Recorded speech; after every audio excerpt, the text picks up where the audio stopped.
TV सत्यमेव व्रतम। काही approach केला जात नाहीये, सरकार गंभीर आहे असं वाटतं, कारण आज होईल काय?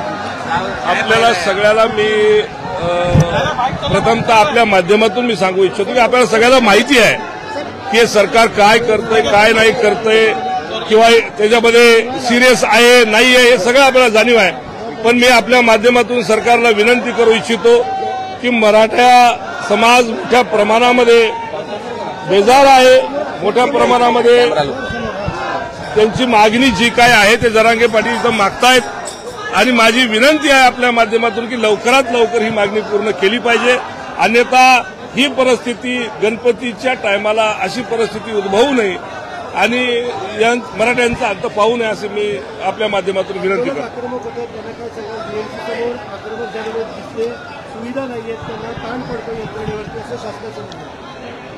खरं आहे, पण आपल्याला सगळ्याला माहितीच होतं की 29 तारखेला जरांगे पाटील इथे येणार आहेत, मराठे मोठ्या प्रमाणामध्ये आपल्या इकडे मुंबईला येणार आहेत, तर याची परिस्थितीची जाण अगोदर ठेवून केलं पाहिजे होतं असं माझं मत आहे। पण आता पण काही परिस्थिती हाताबाहेर गेलेली नाहीये, लवकरात लवकर सरकारने निर्णय घ्यावा, इथं येऊन जरांगे पाटलाशी संपर्क साधावा आणि त्यांच्या मागण्या मान्य कराव्या, बस संपलं।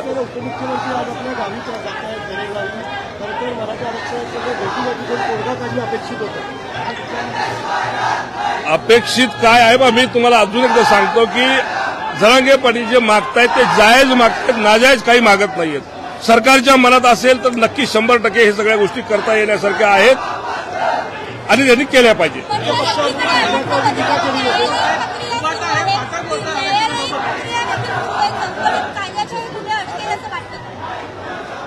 नाही, आम्ही पण तेवढं अभ्यास करूनच इथं बसले असतील ना, आम्ही पण तर दुनियाभराच्या वकिलासोबत चर्चा करूनच इथं बसलो असेल ना।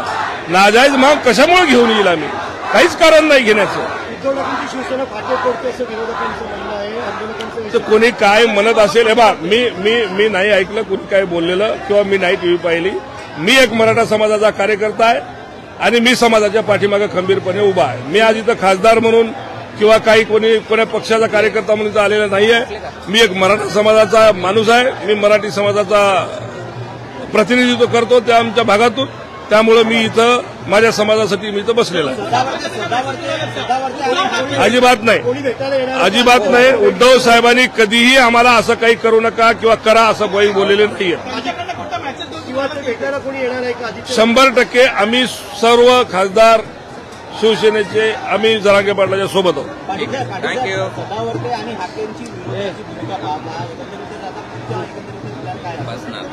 काय संबंध आहे खरं तर त्या वकील साहेबाचा याच्यामध्ये, त्यांचा काय संबंध आहे?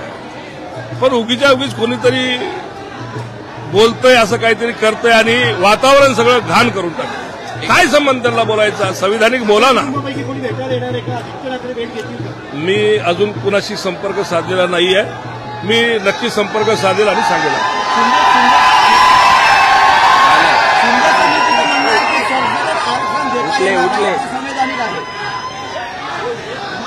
मी अजून एकदा तुम्हाला सांगू इच्छितो, हायकोर्ट सुप्रीम कोर्ट सगळ्या वकिलाच्या सोबत चर्चा करूनच आपण इथं सगळं देता येते, दिलं पाहिजे म्हणून इथं बसलेलो आहोत, एवढं आपल्याला मी सांगतो।